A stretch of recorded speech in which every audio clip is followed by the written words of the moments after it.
يا أيها الذين آمنوا صلوا عليه وسلموا تسليما اللهم صل على سيدنا شفيعنا حبيبنا مولانا محمد وبارك وسلم صلاة والسلام عليك يا رسول الله صلى الله تعالى عليه وآله ذکر حسین آیا تو آنکھیں چھلک پڑی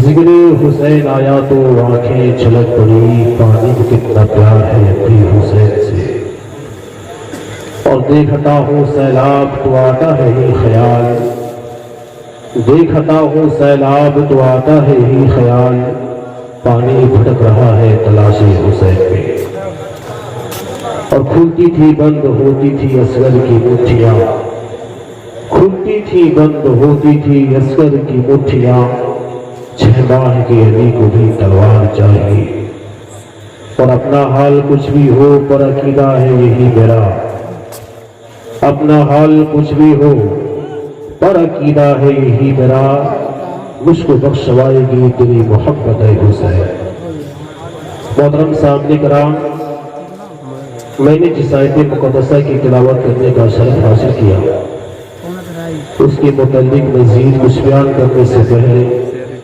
مصطفیٰ جان رحمت شب بزم ہدایت شب اسرا کی دولہا مکی مدنی سرکار خود عالم کی مالک و مختار یعنی حبیب پروردگار طاہا و یاسین سید المرسلین کی بارگاہ ان کی اولاد کی بارگاہ میں مجھے پاکا حمدیہ پیش کرنا ہے اللہم صلی علی سیدنا شفیعنا حبیبنا مولانا محمد الجود والکرم مم العلم والحلم والحکم بارک وسلم صلاۃ و سلام علیک یا رسول اللہ صلی اللہ علیہ وآلہ وسلم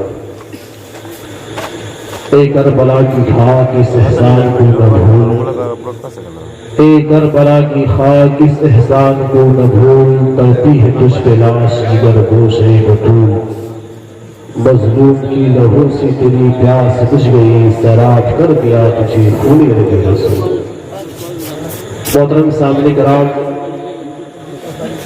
آپ حضرات نے مجھ سے پہلے دو تقریریں آپ نے سماعت کی ہیں انشاءاللہ العزیز میں بھی آپ کے سامنے کچھ بات عرض کروں گا اور جیسے سارا ہوگا میں اپنی بات ختم کروں گا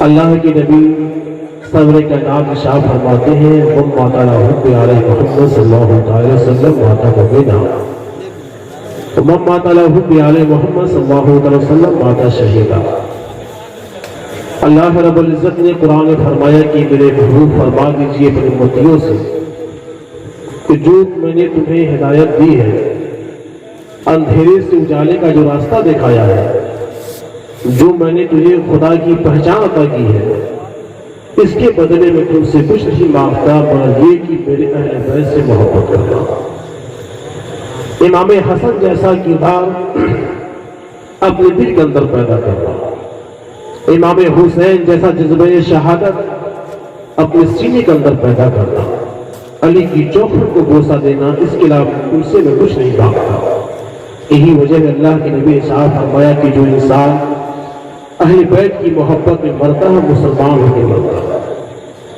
ایمان والا ہو کے مرتا ہے جو انسان اہل بیت کی محبت میں فوت ہوتا ہے وہ شہید ہو جاتا ہے محترم سامنے کرام امام حسین کی محبت کتنی عظیم ہے آپ نے مجھ سے پہلے قاری صاحب نے آپ نے سماعت کیا کہ اللہ کی نبی نے بے انتہا حسین سے محبت کی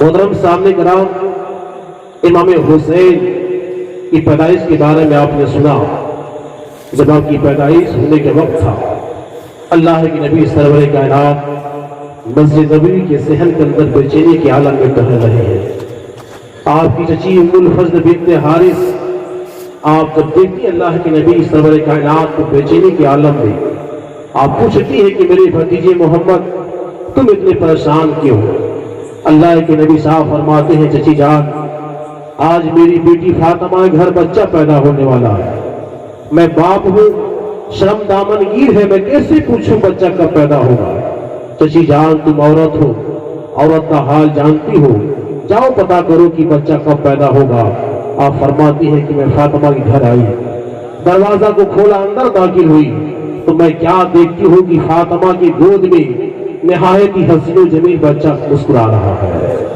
اور فاطمہ کے گود میں بچے کا چہرہ اس قدر چمک رہا تھا جیسے کسی نے کعبے کی طاق کو تقدس کا چراغ جلا دیا ہو۔ وہ پیارا مخڑا، وہ پیارا چہرہ حسین کا فاطمہ کی گود میں چمکتا دمکتا دکھائی دے رہا تھا۔ آپ فرماتی ہے کہ جب میں نے فاطمہ سے پوچھا، اے بیٹی فاطمہ تیرا یہ بچہ کب پیدا ہوا ہے؟ آپ فرماتی کہ مجھے معلوم نہیں ہے، میری آنکھیں بند تھی، جب میری آنکھیں کھلی تو بچہ زمین پہ تھا، میں نے اسے اٹھا کے گود میں رکھ لیا ہے۔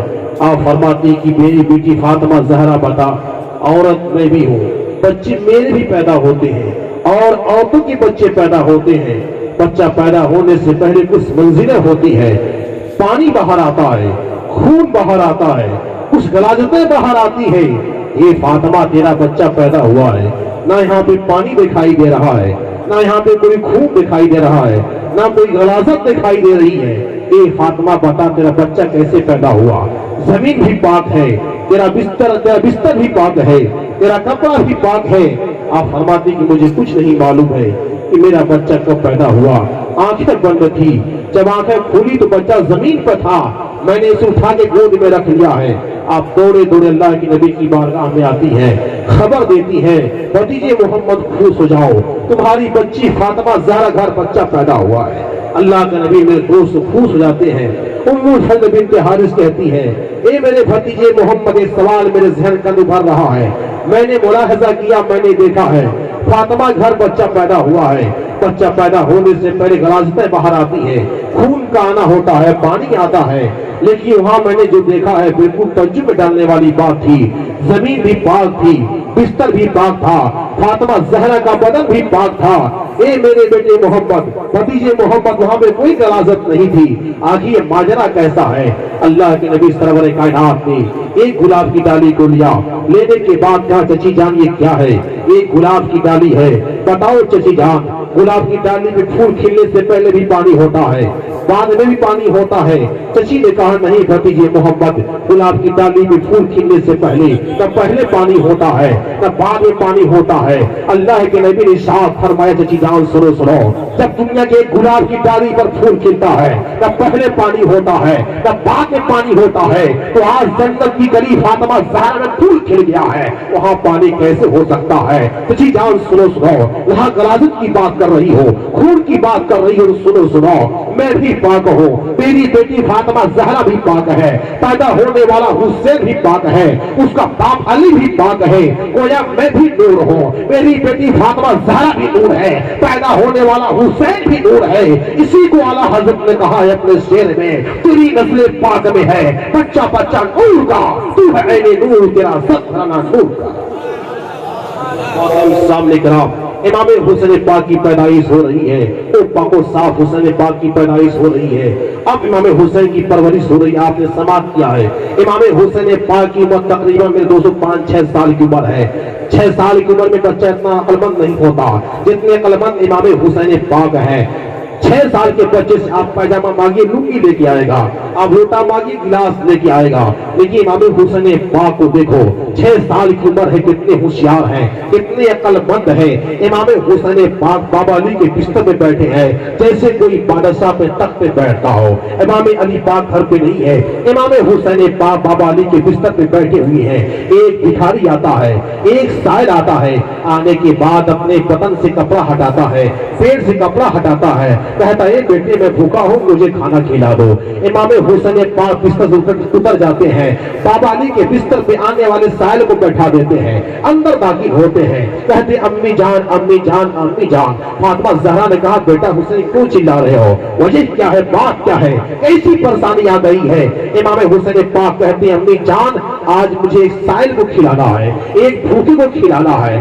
ماں نے کہا بیٹا تجھے معلوم ہے 1 ہفتے سے گھر میں کھانا نہیں ہے، نہ تو نے کھایا ہے نہ میں نے کھایا ہے، نہ بابا علی نے کھایا ہے نہ حسن نے کھایا ہے، تجھے معلوم ہے پھر بھی تو نے کھلانے کا وعدہ کر لیا ہے۔ امام حسین پاک نے کہا امی جان وعدہ کرتا تو کیوں نہ کرتا، جب تک بابا علی تھے، جب تک بابا علی گھر پہ ہوتے ہیں، مانگنے والا ان کا نام لے کے مانگا کرتا ہے۔ میں نے اپنے آنکھوں سے مشاہدہ کیا، مانگنے والا نانا جان سے مانگا کرتا ہے۔